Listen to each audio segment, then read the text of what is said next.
What if I told you that the next 90 days could make you unrecognizable to yourself? Not just in how you look, but how you think, how you carry yourself, how you move through resistance, through pressure, through silence.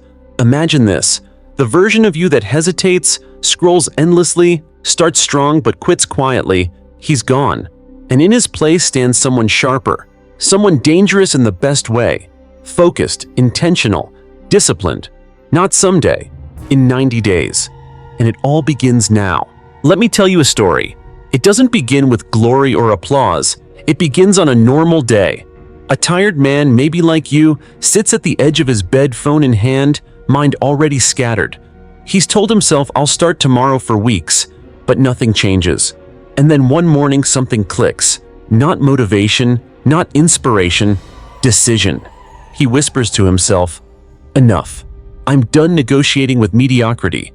Day 1, he burns the bridge. No more exit strategies, no more excuses. He doesn't post about it. He doesn't announce it. He simply begins, quietly, deliberately. He writes a promise to himself, not in ink, but in behavior. Every small action becomes a vote for a different future.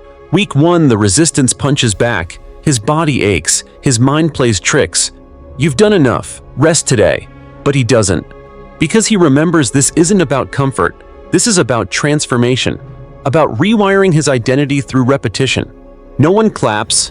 No one cheers. But something shifts. The old self gets quieter. By day 15, his habits begin to stack. He's not perfect, but he's consistent. And that's what matters. His workouts aren't for aesthetics, they're for war. His reading isn't for entertainment, it's for elevation. He's starting to move differently, speak differently. People don't quite notice yet, but he does. The man in the mirror is no longer waiting to be saved. He's becoming his own rescuer. Day 30 hits. The boredom creeps in. The spark fades. This is where most people quit. Not because it's too hard, but because it's too quiet. No applause, no breakthroughs, just the grind. But he doesn't stop. Why? Because he's not chasing dopamine anymore. He's chasing discipline. He's not asking if it's working. He's working until it works. By day 60, something wild begins to happen. The habits feel natural. The resistance has turned into rhythm. He wakes up before the alarm. He trains without question. He thinks before reacting. And that voice, the one that used to beg for comfort, gone, replaced with one that commands, one that leads. Then comes day 90, not with fireworks, but with undeniable proof. He looks in the mirror and doesn't recognize who he used to be. He's clearer, sharper, quieter, and far more dangerous. Not because he's louder, but because he doesn't need to be. He walks differently, decides faster, acts with finality, and the best part, he didn't need anyone's permission. He built this. That's the power of 90 days. Of 90 days. Not fantasy, not theory. Physics, psychology, repetition, identity. A complete rebuild, not by accident, but by commitment. You don't need a new life. You need a new standard. And you create that standard by locking in one day, one rep, one choice at a time. So here's the question. What would happen if you went all in for just 90 days? Not for a boost, not for a trend, but to become someone they won't even recognize. Let's find out. There's a moment in every man's life when something shifts, not outside but within. A breaking point, yes, but also a beginning. He looks around and realizes that everything he's tolerated, every distraction, every excuse, every soft edge was a quiet permission slip to stay average. But not today. Today he locks in. Not metaphorically, not half-heartedly. He burns the bridge behind him. He eliminates the exit. And with that one decision, he makes retreat impossible. That's what separates the man who transforms from the man who dreams. One locks in, the other leaves a door open. For most people, change is a casual idea, a wish list, a Pinterest board, something they'll try when the timing feels right. But a man who's decided doesn't wait for alignment. He creates it. He doesn't hope to transform. He declares war on the version of himself that's been quietly sabotaging his future. This is what locking in truly means. For the next 90 days, your life becomes narrow, focused, forged. Not because someone else demands it, but because you demand it of yourself. You don't dabble. You don't dip your toes in. You submerge, fully, brutally, without negotiation. The first sign of true commitment is elimination. You don't just add better habits, you cut the cancer. You remove the backup plans. You unfollow the noise. You delete the apps. You silence the voices that never built anything for themselves but always have an opinion about your journey. And most importantly, you stop listening to that whisper in your own mind. The one that says, maybe just one more scroll or it's okay to skip today. No, you end the conversation. Because here's the truth, you can't become a weapon if you're still negotiating with your weakness. Day 5. Temptation calls. An old friend invites you out. Your muscles ache. Your mind rationalizes. You've done well, a break won't hurt. But you don't break. Because you remember this phase isn't about balance, it's about domination. You're not in maintenance, you're in war. And in war, comfort is the enemy. Day 12. You wake up tired. No one is watching. No one would know if you skipped. But you would. And that's enough. Because the standard you've set is no longer external. It's etched into your identity. And every time you show up when no one's clapping, your nervous system adapts. Your subconscious rewires. Your integrity hardens. You're no longer depending on motivation.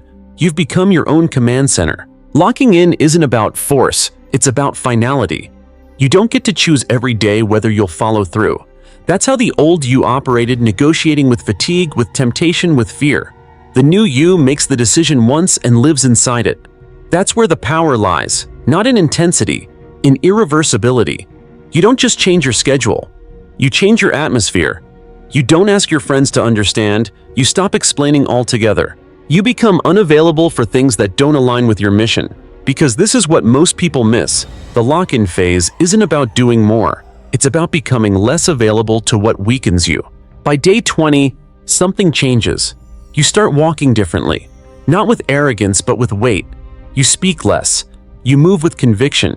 Your energy says what your words no longer need to. People sense it, but they don't know what's changed. Because you didn't post a quote. You didn't shout your goals. You disappeared and started building. You've created friction with the world around you, and that's the point. Your new standards offend your old life. Good. That tension is a sign of growth. The silence is a sign of recalibration. You're not supposed to feel understood right now. You're supposed to feel undeniable by the time this is done. So lock in, not with hope but with fire. Not with convenience but with clarity. Let your actions scream. Let your absence echo. And when you emerge 90 days later, they won't recognize you. But more importantly, you won't recognize yourself. Because the version of you who used to hesitate, he didn't survive the decision. Who you are is not fixed. It's programmed. And every choice you make is either reinforcing your old code or writing a new one. The mind is not loyal to your goals. It's loyal to your patterns, to your rituals, to what you do repeatedly. And that's where most people fail. They try to change their life without changing their identity. But real transformation doesn't start with goals. It starts with repetition. Imagine this: every time you wake up early, even when you don't want to, your brain makes a note. Every time you train instead of scroll, every time you say no to comfort and yes to discipline, you're carving a groove. A neurological imprint. Do it once, it's forgettable. Do it twice, it's remembered. Do it daily without negotiation and it becomes who you are. This is not hype. This is neuroscience. The brain adapts to what is consistent, not what is intense. That's why short bursts of effort followed by collapse never lead to identity change. They feel good, but they don't last. If you want to become someone different, you must train your nervous system to act differently until action becomes instinct. And that's what the 90-day path is truly about. It's not just a test of will, it's a rewiring of belief. Belief doesn't start in your thoughts, it starts in your actions. You don't have to believe you're disciplined to become disciplined. You just have to act like someone who is again and again until the mirror catches up. The man who rises is not the one who waits for inner permission. It's the one who builds evidence. Quietly, daily, relentlessly. Because identity is not rewritten in one moment of decision, it's rebuilt across thousands of moments of action that whisper, "This is who I am now." By day 25, you stop needing to remind yourself to stay on track. You just move. You're no longer dragging yourself toward change. You're being pulled forward by momentum. Your brain is no longer asking, "Should I?" It's running a new script that says, "This is what we do." That's the shift. That's the flip. From external push to internal pull. from effort to flow, from motivation unto identity. So the next time you're tempted to skip, remember this: every act of discipline is not just a task, it's a vote. A vote for the man you're becoming. And if you cast enough votes day after day, you no longer have to try. You just are. Most people think resistance is a sign to stop. But what if it's the clearest signal that you're on the right path? When things get uncomfortable, when you feel friction, boredom, fatigue, what if that isn't failure but feedback? What if the struggle itself is proof that transformation has begun? We've been taught to chase ease, to expect smooth progress, but no one rebuilds themselves without pain. The man you want to become, the disciplined, sharp, grounded version of you, he isn't born through comfort. He's born in resistance. Think about it. Muscles don't grow without tension. Steel isn't forged without fire. Wisdom doesn't form without silence. And your identity, it doesn't evolve until it's challenged. That voice in your head, the one that whispers you've done enough. Just skip today, this is too hard. That's not weakness. That's your old self fighting for survival. And when that voice gets loud, it means something profound. You're getting closer to the edge where he can no longer live. On day 10, you feel it. The initial dopamine of starting fades. The routines lose their novelty. The discomfort begins to bite. And right there in the boredom, in the silence, in the aching pull of your old habits, you'll want to escape. That's the first wall. And most people turn back. Not because they can't go further, but because they misread the pain.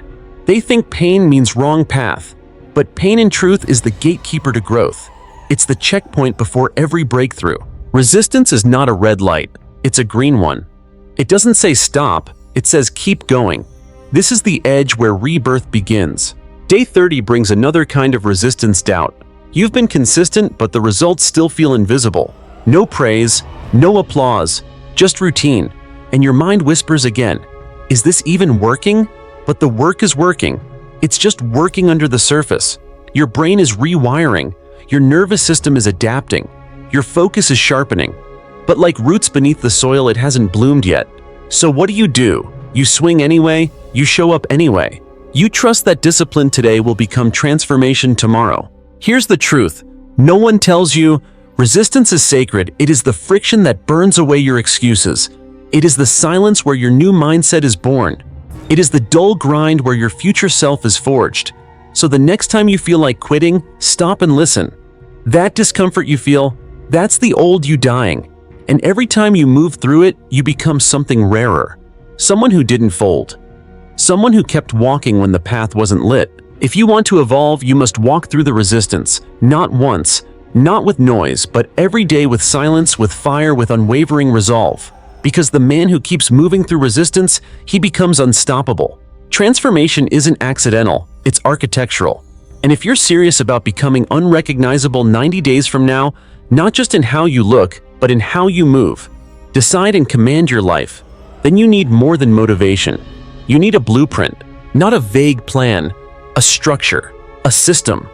One that is so non-negotiable, so brutally consistent that your old identity has no room to survive. That's where the 5 pillars come in. These aren't hacks. These are disciplines, rituals, tools of psychological warfare you use to tear down the old and build the new. When practiced together daily without apology, they don't just improve your life, they replace the person living it. Pillar 1. Mind. Sharpen the weapon. The mind is your first battlefield, and most people, they go into war unarmed, scrolling, distracted, reactive. But not you. Not anymore. Every day you will feed your mind with focused, intentional input for 1 hour. That means no noise, no passive content, no fluff. You read high-quality books, you write insights, you reflect deeply, honestly. You ask, what am I doing? Why am I doing it? Who am I becoming? Because when your thoughts sharpen, your actions follow. And when you control what enters your mind, you control how you think, what you tolerate, and where you go. Pillar 2. Body. Build the machine. Your body isn't just muscle and movement, it's the vehicle for your discipline. Every day for at least 30 minutes, ideally 60, you train. Not for aesthetics, for intensity, for pressure, for the practice of showing up when it hurts. You run, you lift, you sweat, you suffer a little. Because every drop of sweat is proof I keep promises to myself. And soon your body becomes more than strong, it becomes sacred. A reminder that discipline lives not just in thought but in flesh. Pillar 3. Mission. Build the work. If your days are not moving you towards something meaningful, then they are stealing your time. So for 90 minutes a day, minimum, you engage in deep, focused work on your mission. No phone, no scrolling, no interruptions. If you're a builder, you build. If you're a writer, you write. If you're still discovering, then discovery becomes the mission. This is where most people lose. They let the day happen to them. You impose your will on the day, one brick at a time.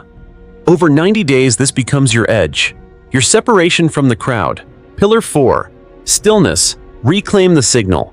We live in a world addicted to stimulation, noise, notifications, numbing, and most people confuse movement with progress. But clarity, the kind that builds empires, comes from stillness. So every day you will spend 10 to 20 minutes in complete silence. No music, no phone, no input, just presence. Sit, breathe, observe. This is where your mind detoxes, where stress dissolves, where your intuition has room to speak. Stillness isn't weakness, it's calibration, it's alignment. And when the world screams, the man who can stay still becomes dangerous. Pillar 5. No negotiation. Anchor the identity. This is the pillar that holds all others in place. No negotiation. You do what you said you'd do, especially when it's inconvenient. Not because it's easy, but because it's who you are now. This pillar is the graveyard for excuses. It's where you stop entertaining weakness. It's where you declare to your subconscious, my word means something. You miss a workout. You double it tomorrow. You skip a deep work block. You make it up that night. You never ever let yourself slip without consequence. Because repetition builds identity and consistency makes it permanent. These 5 pillars are not optional. They are your scaffolding, your fortress, your method of escape from the identity that kept you stuck. You practice them daily, relentlessly, quietly, until the world can feel your transformation before they even see it. Because once these disciplines are locked in, you don't just feel different. You are different. You cannot build a powerful life in a chaotic environment. Discipline is not just about willpower, it's about design. And if your surroundings are filled with distraction, your mind will be too. That's not a theory, that's reality. Environment is destiny. And for the next 90 days, your environment must become a reflection of your future self, not your past one. This is not just about cleaning your room. This is about engineering your world so it aligns with your mission, your focus, your identity. Let's be clear. Every distraction you allow into your space is a decision to delay your transformation. Every open app, every notification, every random tab left unattended, it's not neutral, it's noise, it's erosion.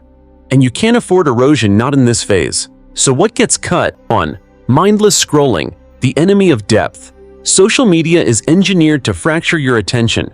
It floods your brain with novelty dopamine validation noise. But depth clarity requires the opposite. So if it doesn't build you, it doesn't belong. For 90 days, you delete the apps, you log out, you put your phone in another room during deep work. Why? Because every time you pick it up just for a second, you send a message to your subconscious, this isn't serious, but it is. This is war. 2. Gossip, drama, and empty conversations. Cut the signal. Your energy is currency.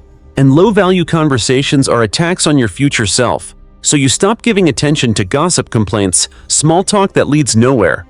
You don't need to be rude. You need to be unavailable. Unavailable to nonsense. Unavailable to low standards. For the next 90 days, your words will only serve 2 things: clarity and purpose. Every conversation you allow in should either challenge you, elevate you, or align you. If it doesn't, it's gone. 3. Alcohol and escapism, the illusion of release. Here's the truth. Alcohol doesn't relax you. It numbs you. It disrupts your sleep, dulls your edge, muddies your decision-making. And if you're serious about clarity, discipline, and execution, then it has no place in this phase. This isn't forever, but it is for now. You're not trying to enjoy more. You're trying to build more. And building requires a sharp mind, not a sedated one. 4. Dopamine. Detox. Reclaim your focus. Your brain has been hijacked by stimulation, notifications, videos, quick hits of novelty. You're not just distracted, you're chemically addicted to being distracted. So we reset. That means boredom is part of the process. Silence is sacred. You retrain your mind to find reward in stillness, in effort, in repetition. The same way sugar rewires your taste buds, distraction rewires your brain. We undo that 1 hour at a time. Now comes the next layer, the physical environment. Look around you. Does your space reflect who you're becoming or who you used to be? Clean it. Strip it down. Make it sacred. This isn't about aesthetic. This is about association. Your brain links environments to behaviors. If you've spent months procrastinating in your room, your nervous system has associated that room with weakness. You need to reclaim it, reprogram it. So you remove clutters. You create a designated space for deep work. No more working from bed. No more multitasking. You make your workspace silent, intentional, focused. You build a space that tells your brain, this is where we go to win. Same goes for your phone, your laptop, your kitchen. Every tool becomes part of your system. Nothing is random. Everything is by design. And finally, your mental environment. This is where the real shift begins. You delete apps, mute group chats, set boundaries like a fortress. You're not being antisocial, you're being mission-focused. Because here's the truth. Every time you allow chaos into your space, you weaken the contract you made with yourself. But every time you protect that space, your time, your mind, your focus, you reinforce the message, I'm serious, I'm locked in, I'm building. And that message repeated daily doesn't just change how you move, it changes who you are. Most people try to change their life while still living like the person they've always been. And that's the problem. They speak new goals, but carry the same posture. They write new plans, but bring the same energy. They say they want to evolve, but they keep anchoring their identity to the past. Here's the truth, you don't become someone new by thinking about it. You become someone new by behaving like him before you feel like him. This is the power of identity anchoring. It means you stop waiting for results to give you permission. You act as if the transformation has already happened. You want to be disciplined, then wake up like someone who already is. You want to be powerful, then walk, speak, and move like someone who owns his decisions. You don't fake it, you practice it. There's a difference. Most people wait for motivation to feel ready, but that makes them a slave to their emotions. Emotions are whether they change with the hour, but identity is climate. It's who you are regardless of mood. So the key is simple. You don't ask, do I feel like doing this? You ask, what would the man I'm becoming do right now? And then you do it. No matter what. Every action you take is a vote, not just for your goals, but for the kind of person you believe yourself to be. And here's the magic, your brain keeps the score. It watches you. It listens to what you tolerate. It remembers what you said you'd do and whether you did it. If you break promises to yourself even quietly, your subconscious learns, my word means nothing. But if you follow through even when no one's watching, especially when no one's watching, your subconscious learns this man means what he says. And that's the beginning of real confidence. Not fake bravado, not performance, but internal certainty anchored in proof. This is why we don't just try to be better. We train to become different. We rehearse the identity every single day through behavior. You want to be a builder, then build. Even when no one's clapping, even when the world isn't validating you. Because when you show up in silence over and over, you become dangerous, not to others, but to the version of yourself that used to quit. And slowly then suddenly you stop negotiating. You don't need alarms, you don't need reminders. You don't need pep talks, you just move, you just act, you just execute. Why? Because your identity is now in alignment, and when identity aligns with behavior, momentum becomes automatic. But anchoring identity doesn't just stop with action. It includes how you think, what you wear, how you speak, what you allow and don't allow. You don't wait for life to force you to rise, you start living from the standard now. So ask yourself, how does the man I'm becoming walk into a room? How does he respond to failure? How does he handle silence, discomfort, temptation? How does he treat time? How does he handle power? Then live those answers. Not someday, now. Because the more you behave like the man you want to become, the less oxygen your old identity has to survive. And eventually it doesn't. He fades, quietly, and you remain. And here's the most powerful part.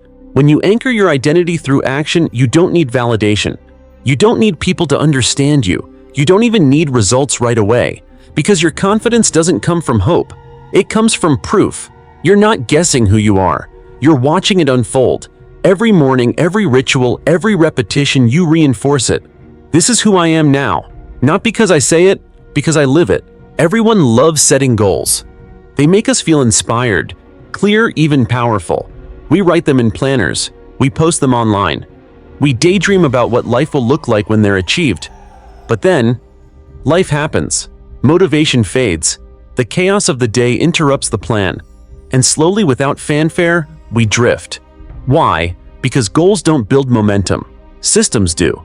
Here's the uncomfortable truth. Your results have nothing to do with your goals. They have everything to do with your daily rhythm. You don't rise by constantly thinking about success.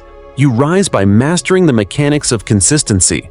That means instead of obsessing over the destination, you build the vehicle that will get you there, your system.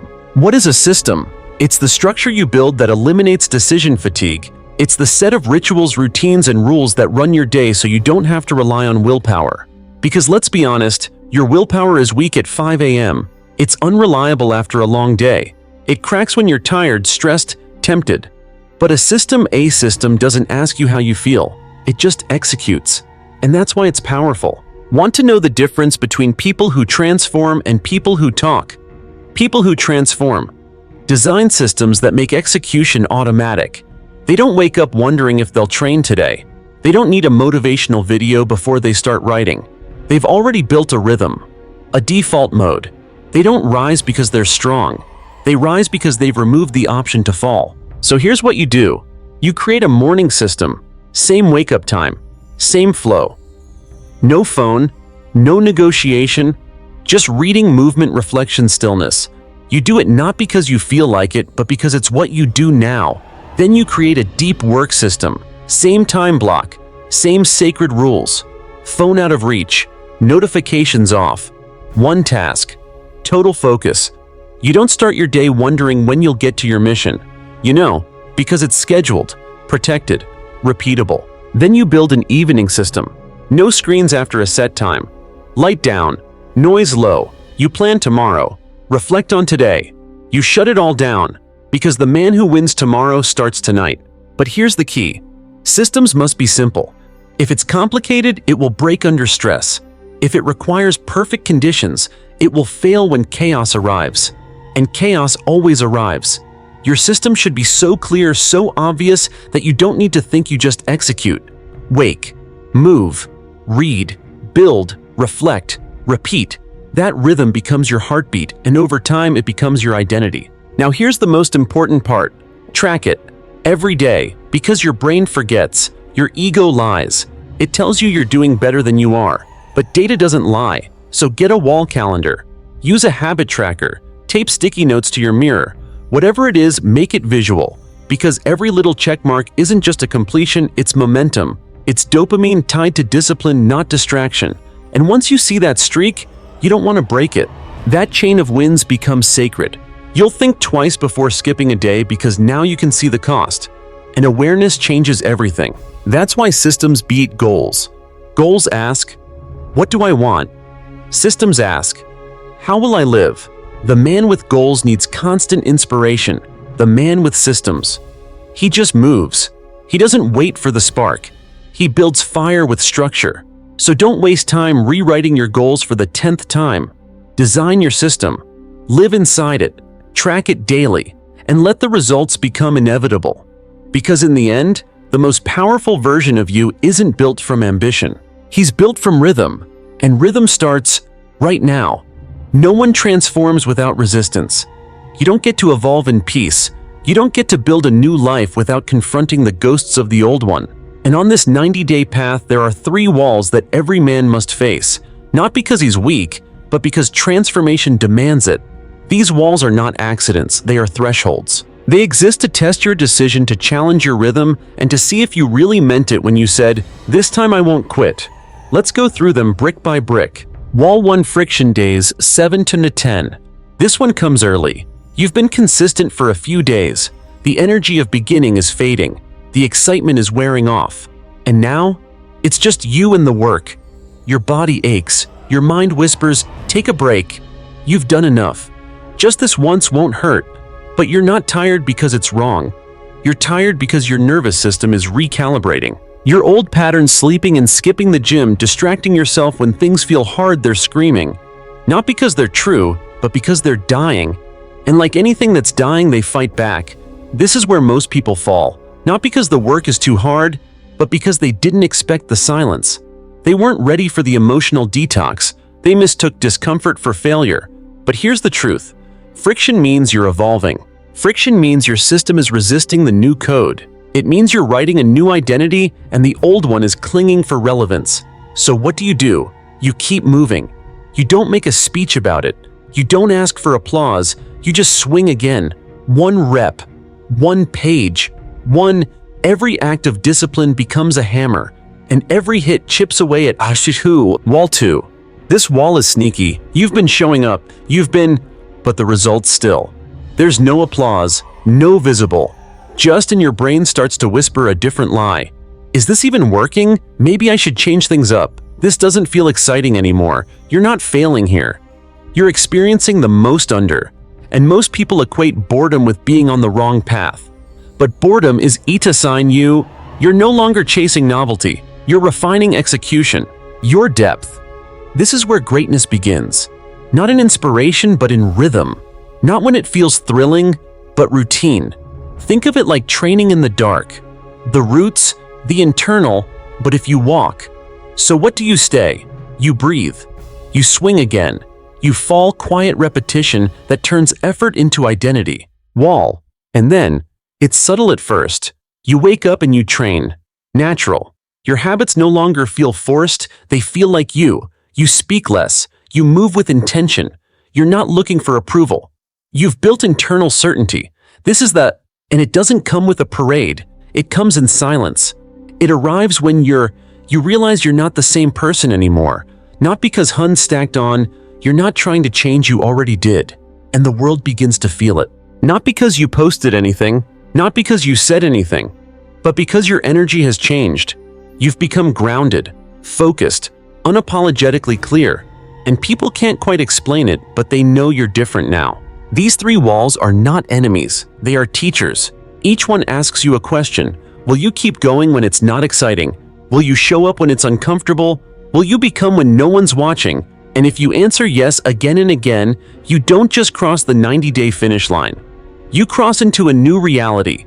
One built not on hype, but on rhythm. Not on motivation, but on muscle memory.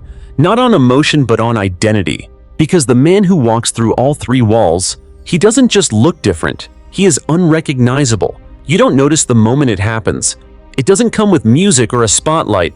There's no applause, no great unveiling. But somewhere between day 60 and day 90, you stop trying to change because you realize you already have. You wake up and your first thought isn't, should I show up? It's let's go. You train without negotiation. You work without hesitation. You reflect without distraction. And everything that used to be a battle now feels like breathing. This isn't a temporary phase. This isn't momentum driven by novelty or hype. This is reality rebuilt. This is what happens when action becomes identity, when repetition becomes rhythm, when silence becomes certainty.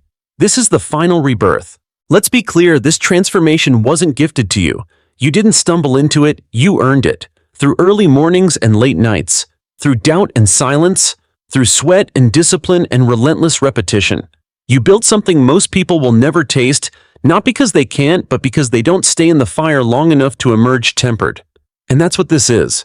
You're no longer fragile, you're forged. Every skipped temptation, every chosen hardship, every yes to discipline, when comfort was calling, those were the bricks. And now the structure stands. You are no longer a man hoping to rise. You are a man who has risen. People around you may not be able to explain it. They'll say something's different, but they won't have the words, because it's not your clothes, not your job, not your achievements, it's your presence. You walk into a room and the air shifts. You're calmer, more focused, more grounded. You say less, but your silence carries weight, because behind that silence is 90 days of proof, and you carry that proof not like a trophy but like armor. It doesn't shout, it protects. It speaks not through noise but through undeniable energy. You don't owe anyone an explanation. You don't need to post it. You don't need to prove it, because your life speaks louder than any caption ever could. They'll wonder where you went. You don't correct them. You don't explain the grind. You don't explain the discomfort. You don't explain the quiet days of showing up with no validation. Because the ones who need it explained will never understand, and the ones who feel it won't need you to say a word. Here's the most powerful truth. You're not just different, you're undeniable. You don't chase confidence, you walk in it, because you've built it brick by brick. You don't chase discipline, you've become it. You don't ask the world to believe in you. You've trained yourself to believe in yourself with action, not affirmation, and now the world adjusts to your new standard. But here's the final shift. You don't go back. There's no return flight from this level. Because once you've tasted what it means to show up daily for yourself, nothing else will satisfy. You can't unsee your new capacity. You can't unknow your potential. You can't untaste the power of consistency, silence, clarity, and self-respect. And so you keep going. Not for a challenge, not for a streak, but because this is who you are now. You've gone from chasing progress to embodying it, from pursuing success to radiating standard. You don't ask for motivation, you live in motion. And here's the most beautiful part. You don't need to be seen anymore. You've become undeniable by presence alone. When people see you, they don't just see someone who's changed, they feel someone who's reborn. And that's the entire purpose of the 90 days. Not to get fit, not to get rich, not to impress anyone, but to burn the old blueprint and build someone the world has never met before. You. So now that you're here standing at day 90, what's next? You keep going. Because the real prize isn't just who you became in these 90 days, it's who you'll become in the next 900, the next 9,000, the rest of your life. And now you move forward with one truth burned into your soul. I don't need motivation. I have identity. This is not the end. This is your beginning. The man who came out of this fire doesn't disappear. He builds. He leads. He lasts. You've been reborn. And now the world will never forget your silence. Because you don't need to say it. You are the proof. In a world obsessed with instant results, the greatest transformation is still found in daily repetition. This isn't about hype aesthetics or trends, it's about becoming the kind of person who no longer negotiates with weakness. The lesson is simple. You don't rise by motivation. You rise by systems. Discipline isn't something you feel, it's something you live. And it begins the moment you stop asking for permission and start acting like the person you want to become before you feel ready, before the results arrive. The 90-day blueprint teaches us that true change doesn't happen through big gestures, but through quiet consistency. Waking up early, training when you're tired, saying no to distractions, choosing depth over noise. These choices stack. They rebuild your identity from the inside out. You'll face resistance, boredom, silence. That's the price. But on the other side of that discomfort is a version of you the world won't recognize, calmer, clearer, stronger. So here's the challenge. Don't wait for January. Don't wait for motivation. Pick a date. Go dark. Build a system. And prove to yourself what happens when you show up for 90 days with no excuses, no negotiation, no turning back. Because the most powerful thing you'll ever do isn't change your goals. It's become someone who no longer needs to be convinced to rise.